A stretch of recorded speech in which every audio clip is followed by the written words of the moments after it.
heavy, bored. Gary Snyder is a Pulitzer Prize-winning poet that I was not very familiar with, aside from the Norton anthologies I used in college classrooms during my studies.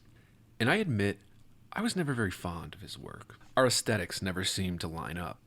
But despite that, and as part of me challenging myself to engage with books I wouldn't normally, his book, Turtle Island, made it onto the reading list for this podcast, and I purchased a copy a while ago and decided it was time to dig into it here. I admit, I knew little of Snyder's life, his bleeding heart environmentalism, or his obsession with Native American mythology and ways of living with the earth.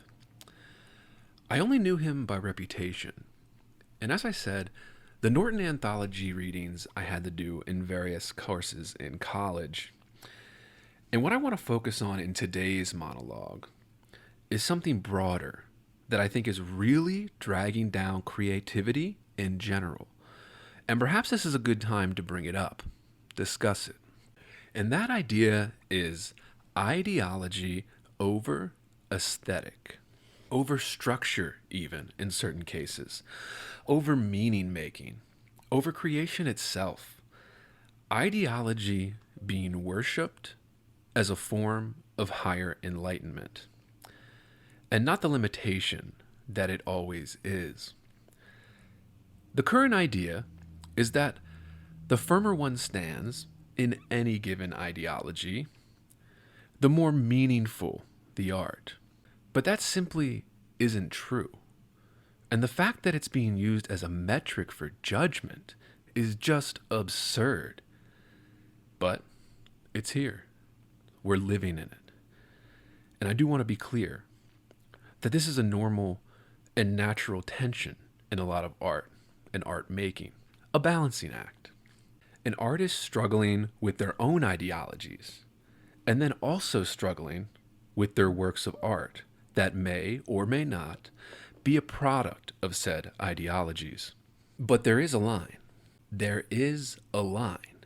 There is a line that when crossed, ideology begins to lessen works of art. Mainly because it is slathered all over the project, handprints, smears and all, and not in a good way. Though, I admit, some good art has been made with loud ideology all over it. But most of the time, it's a balancing act. If your art leans too much one way or the other, it easily becomes corny, hysterical, delusional even. Something that will make people roll their eyes. But more importantly, it weakens the artwork. Some critics refer to it as being hit over the head with a hammer, something like that. Meaning, too much of a good thing spoils the appetite. And I think that's a fitting way to put this balancing act.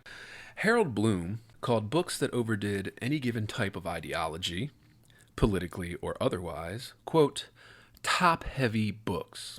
And I think that fits, too, and describes what I'm getting at. The balancing. When something is very top-heavy, as Bloom put it, it requires something else to ensure it keeps its balance. Maybe a very narrow frame in order to ensure that that top-heavy book doesn't topple over, that it stays on a straight and narrow line instead of zigzagging all over the place. Unfortunately, Snyder's Turtle Island zigzags, and its top is so heavy it topples right over. The ideology just suffocates almost all the literary merit and aesthetic pleasure right out of this book. It becomes a sermon from a mount, something more annoying and self-referential than revelatory. And because it is more preoccupied with this ideology than the actual poetry, the book fails. It becomes a little collage project instead of a harrowing collection of poems that makes us think about our place in the world, our responsibilities as stewards. But this is partly because the book is preoccupied with Snyder's place in the world. It is a self-centered book, if I've ever read one. All that being said, I'm sure it's not a surprise that this book was a struggle for me to get through. I had to put it down and spread the reading over 2 days as I was so disappointed in the material. Its vagueness, brought on by its preoccupation with this environmental ideology, and little else. I might even venture to call it laziness in certain ways, which I will get into later in the podcast, listeners. In short, Snyder seems to be simultaneously patting himself on the back for writing these poems, while also relying on the ideology in the pages to justify the self-congratulatory tones and themes of the book. It's mainly portraits of Snyder's life, frankly, and the main message is you should look on this unique way of living that allows for a special oneness with the world in awe. But I feel I need to clarify something here. While you will hear me criticize the overemphasis and smothering of Snyder's ideology into all of these poems, I want to be clear that I am not an anti-environmentalist.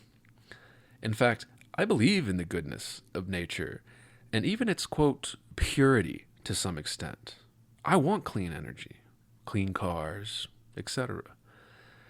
But I do have a hard time believing what Snyder is writing in this book.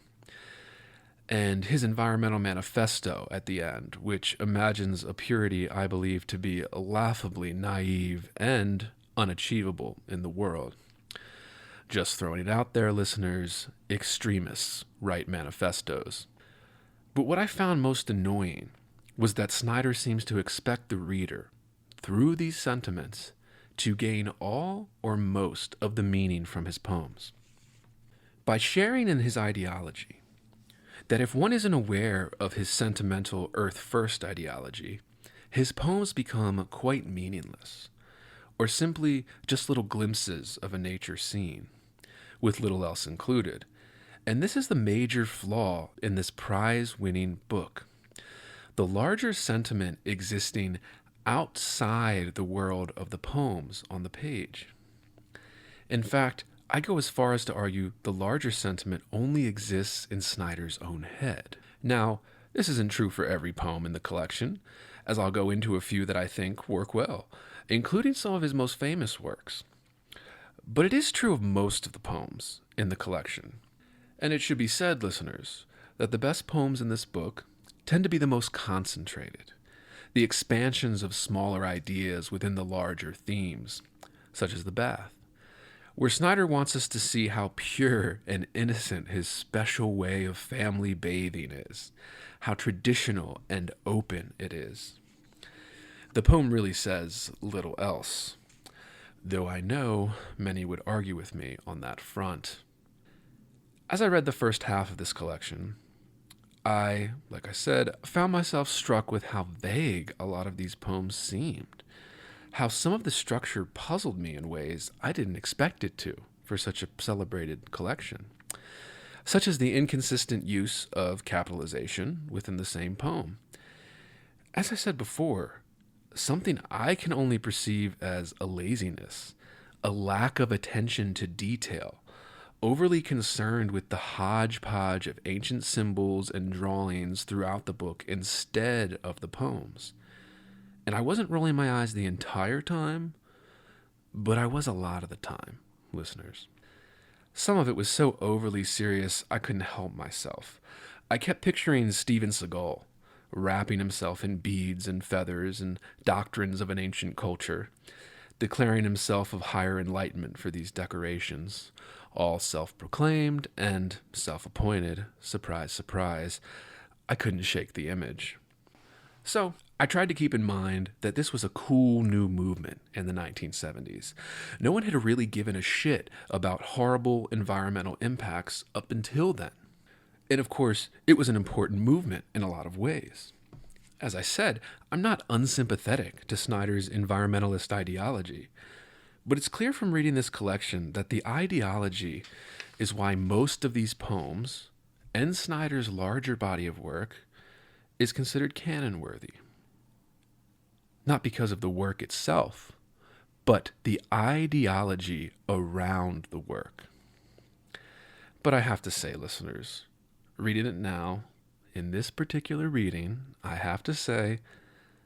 I'm not sure I agree with the canonization of Snyder's work. But of course, not that what I think matters much, but that's my hottest take. That Snyder is mostly praised for his cult like adherence to this imagined purer world he writes about, not for the actual poems and artwork on the page.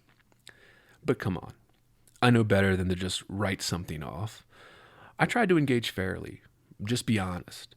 Let the work flow over me as I read. I also try to tell myself that I should be more broad minded.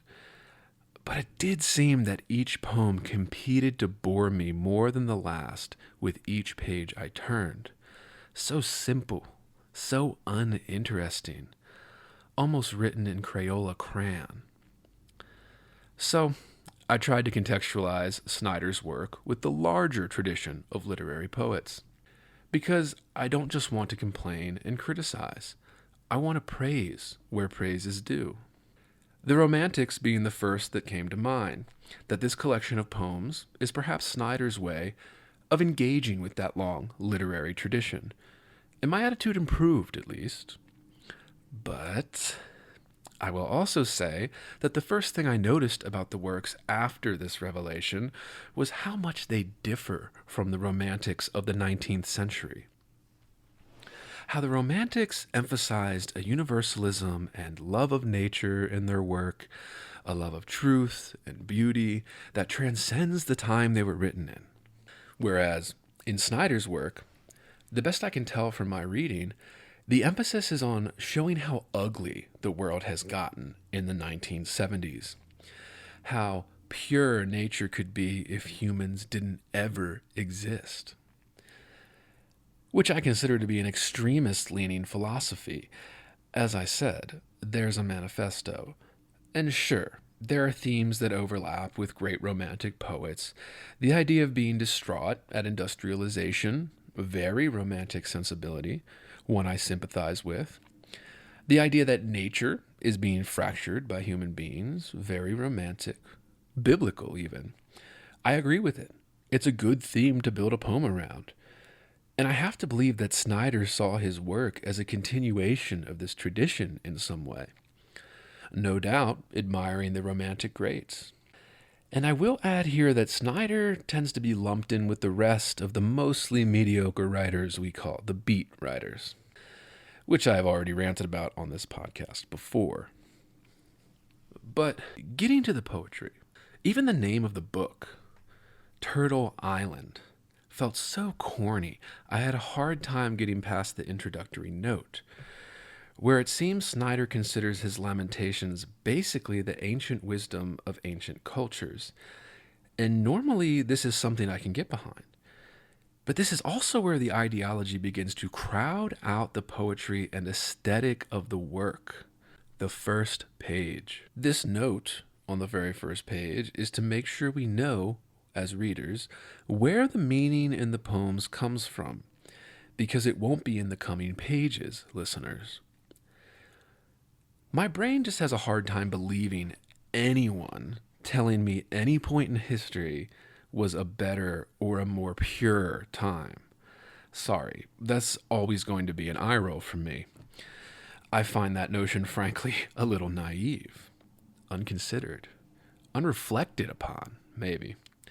Blinded by the ideology. And it was after the first section of the book, I started to realize that maybe Gary Snyder and his poetry were not for me. The boredom I felt with the same philosophical musings being repeated over and over again was grating on me after 20 pages. But I want to be fair. So of course, listeners, I did consider that the problem might be me. That I was being too cynical about something like the Earth First movement in the 1970s. But I didn't even find the poems sad or depressing as they lamented the destruction of the Earth. I just found them boring. Over-romanticized, stoned musings. Images of birds flying over the sky can only hold my attention for so long. Mediocre descriptions that do more to brag about his hunter-gatherer lifestyle in the mountains than convey any wisdom or truth or beauty that hasn't already been written better 1,000 times over. This is why the image of Steven Seagal kept creeping into my mind. A blowhard playing dress-up, and he wants us to know. See how serious he takes the dressing up. The costumes of environmentalism. I will get to the manifesto eventually, listeners, and it is a doozy. And I noticed this with a poem like Burn in this collection, that the poem, and others in the book, almost struck me as an internet culture return to tradition meme, and I say that in air quotes, where he describes how the Native Americans used to do controlled burns of their own to prevent wildfires in their lands on the western coast of North America. Of course, tapping into some ancient wisdom that would indeed benefit our contemporary world. Respect for the land, stewards, great topics for poetry. And Snyder, no doubt, gets accusations of appropriation for referencing that in his work now. Draping himself in beads and feathers and greasy ponytails. But that's always an unfair criticism. I don't think Snyder's bad because it's stealing something or using something he didn't earn as a point of imagery and reference in a work of art. And that's because nothing is off limits in art, listeners. I think it's bad because it's hard for me to believe it to be true. That somehow Snyder is playing a part. And maybe I'm being too cynical here, but I just kept getting this look at me feeling buried in the prose. A little hodgepodge of Buddhism, other Eastern philosophies, some Native Americans sprinkled in. I couldn't shake the sense that these poems wanted praise for borrowed wisdom. In a pretty mediocre package, if I'm being honest. And I do strive to be, listeners. In fact, I can't believe it. No matter how hard I try to believe it, that the entire earth was covered in peace and harmony before humans made their mark, or that ancient cultures and civilizations were filled with peace and harmony before modern times. But most importantly, I think it's impossible to go back or, quote, return, as the internet meme goes, especially to an imagined time that Snyder never lived through himself. I actually have a hard time thinking that anyone actually believes this sort of thinking, that it requires a set of blinders and an almost religious zealotry that I can't muster up. And Snyder's blind adherence to such an extreme ideology hurts this book. But as far as poetry goes, Snyder has a confessional aspect to his work in this collection, and there are moments where it works quite well to add a tenderness that is smuggled into this book in places. But I also think there is a sort of what I would call a laziness to it. A laziness to some of it, too. The boring descriptions of his wife and child just working the land like they live in a wigwam and make their own baskets is just braggadocious pandering.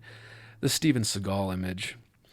The poem's asking us to view his way of life as some enlightenment to all others, instead of conveying any meaning or truth to what is written on the page.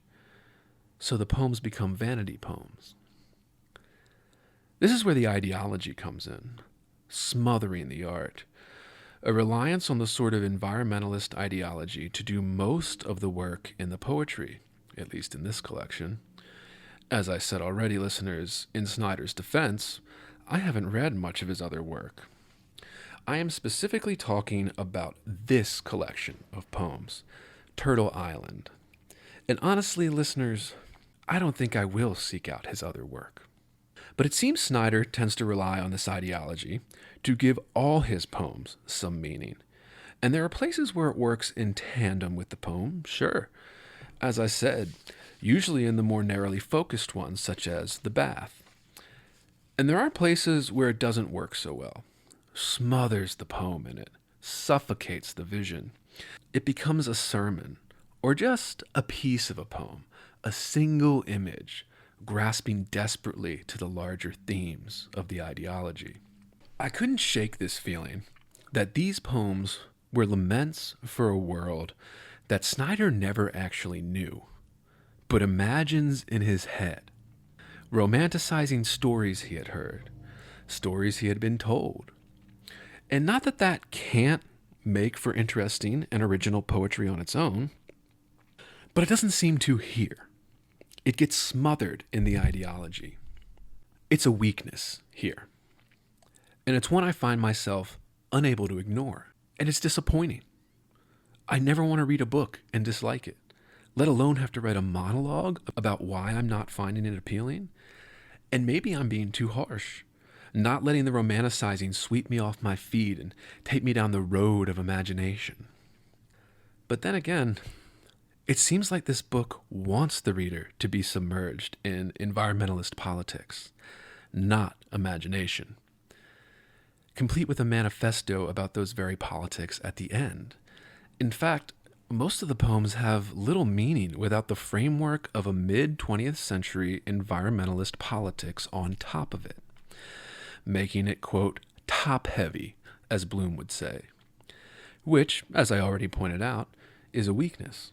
That Snyder desperately wants readers to see the political bent in these poems, praise him for it even. It makes the framing unstable, hitting us over the head with it, toppling over. It clouds the work, overshadows it. And I know that Snyder wants us to see something in this work, that he's pointing out some hidden truth to us all, and we should be grateful for it. That clearly he thought this overall theme was enough to give each little fragment in the book meaning. But as a reader, reading it many years after its initial publication, I feel almost nothing reading a lot of it, which is a problem. And no, listeners, it's not just because I am some evil freak who laughs with glee at oil spills or deforestation. It's because this collection is relying on this huge outside thing, this ideology, like environmentalism, something so broad and expansive that it's hard to narrow down into even a single collection of poems, let alone a single poem. So it ends up just being plain old vanilla and too vague. It's too big and too broad. A child's understanding of the world and the craft. His manifesto often blames large generalizing terms such as, quote, politicians, or, quote, the media, the big one, right? Something he doesn't bother to narrow down in any of the writings. I find this in a lot of contemporary poems as well. And a little advice, listeners, if you want to capture something so large, like environmentalism, well, it better be a long poem or a fucking masterpiece. Because these two broad images captured in Snyder's poetry are just not used to the poem's advantage, but instead are acting as placeholders for what the main theme is, i.e., man is evil and should be punished for his wrong deeds. Like Noah and his ark, in a way. As Snyder suggests in his opening note, creation mythology from various cultures inspired this book heavily, and there are parts where it does shine through. But my biggest problem with the ideology being so heavy-handed in every poem is that it cheapens what Snyder is actually trying to say, that the actual message of environmental concern is clouded out of the collection. That when a poet becomes too overzealous about any given ideology, it always ends up hurting the art. This includes various artistic movements as well. It isn't just environmentalist politics, listeners. This can be true of all artists and all ideologies, but it runs the risk of making it more propaganda than art. I find the same boredom creeping into me when it comes to, say, overly religious literature, for example. And I'll get into the mostly arbitrary line configurations in these poems later on in the episode, listeners. The book itself is a desperate cry to return to some tradition that, frankly, never existed. Something only alive in dreams. And that isn't entirely removed from poetry either. But when that's all there is, it makes for weak poetry. And while I understand that fans of Snyder will not like this or think I am trying to belittle his work, I ask you to consider what is so good about this collection of poetry. Is it the craft, the lineation, the images he conjures up, his special blend of romanticized ancient religions? Or is it his environmental politics? And of course, let it be known that my feelings could change, or I could be persuaded. But I also encourage those who think I'm wrong to go back and read this book. Tell me if you think there are more than a few strong poems in this entire collection, or that the book is weakly leaning for all its strength on the bleeding environmentalist sensibilities. Top heavy. But I'm losing the plot. What really bothers me about the book is that I find it mostly mediocre. Self-aggrandizing of Snyder and his chosen lifestyle in a really weird, noble liberal way. Overpraised for something that isn't very well done in the actual book, but for a sentiment around the book, a cause. This way of thinking, with ideology over aesthetic, has poisoned the very study of literature and art, constantly narrowing, constantly whitewashing, and yes, listeners, canceling, removing works of art from the canon. In all these cases, ideology is used as the only metric. How well does a given piece of art adhere to a certain ideology is the main judgment marker for most of these issues. But that's always wrong, always too narrow, always cloudy. I just believe we can do better in our understanding of the world around us than some unhinged manifestos calling for voluntary sterilization to save the planet. I just believe we can make better art created by the world's inspiration. What Snyder is actually trying to do here, but not achieving. And I salute every poet for trying. It just doesn't succeed in this book. Inner. Resources, American resources. Being bored? Some activities are intentional, right? It shows such a lack of gratitude for life. Bored. I aspire to boredom, I should say. Bored. Heavy. I am heavy. Bored. Has you the night sweats and the day sweats, pal? Pal, I do.